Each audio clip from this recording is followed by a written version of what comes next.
This is Creepy, a podcast dedicated to sharing the most famous, chilling, and disturbing creepypastas and urban legends in the world. Whether these stories truly happened or are simply fabrications is for you to decide. These stories may contain graphic depictions of violence and explicit language. Listener discretion is advised. The Holder of Comparisons. In any city with a large university or college, attend a public lecture. The type of lecture is irrelevant, but lectures on more advanced subjects, such as quantum mechanics or nuclear physics, are more likely to lead one to the holder. Listen to the lecture in its entirety. When it ends, while the rest of the audience is departing, approach the professor who is giving the lecture. When you have their attention, you must say to them, "Fascinating discussion, but may I see your comparison data?" If the professor lets out a deep breath, like you've asked an extremely piercing question, they will ask you to follow them. They will lead you toward their office or regular classroom. You are still free to go at any point during this walk, or even make small talk, for the professor has no reason to harm you.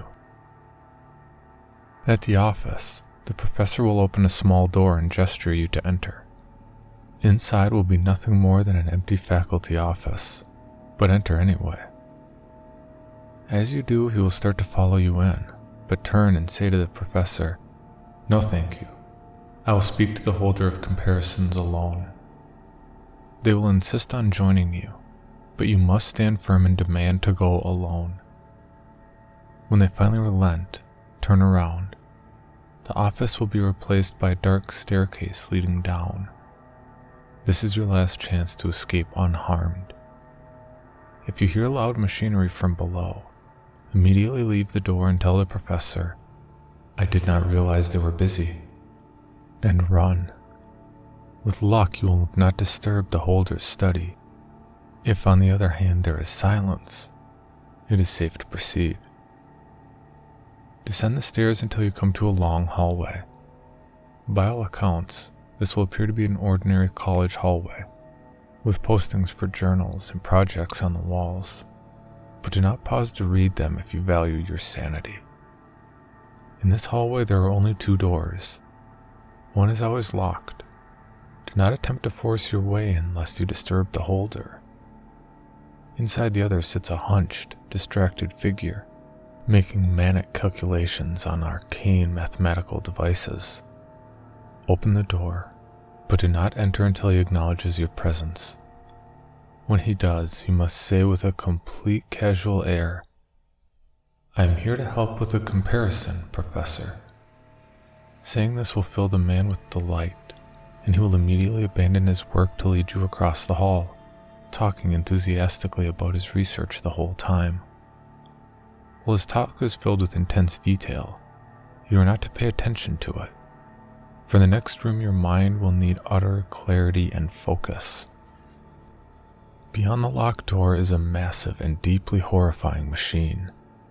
So complex there is no sure way to even describe what might operate it.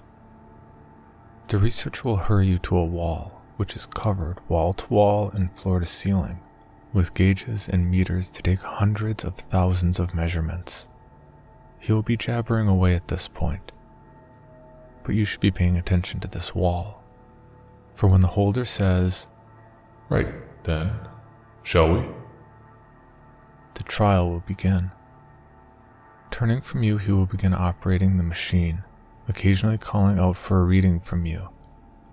At first, the machine will simply be loud, and you will have plenty of time to find the reading the holder asks for and report it back to him. However, as minutes turn into hours and hours into days, you will have mere seconds to find each bit of data he calls for. All the while, the machine's volume will rise, from a mere mechanical rattle to the screams and wails of suffering souls, which will reach a volume that makes hearing the holder a near impossible feat. In addition, As you stare into the dials and displays, faces will emerge from between them, shouting at you. Sometimes they will offer advice.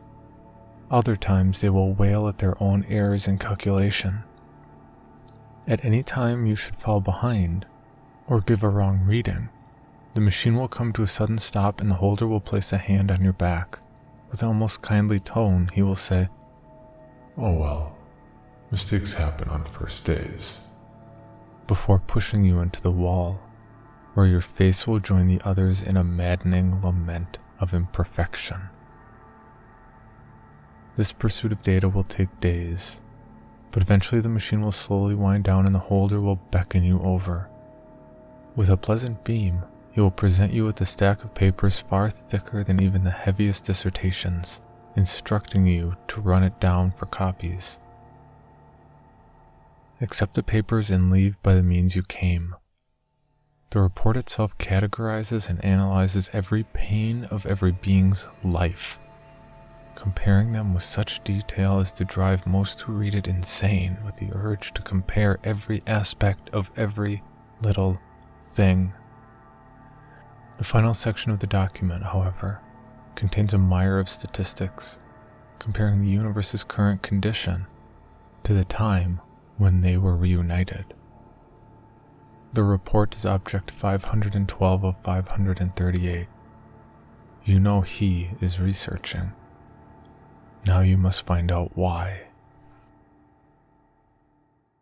For more information, including pictures and videos of the stories told on this podcast, or to suggest stories for future episodes, please visit us at CreepyPod on Twitter, Instagram, and Facebook, or email us at creepypod@gmail.com.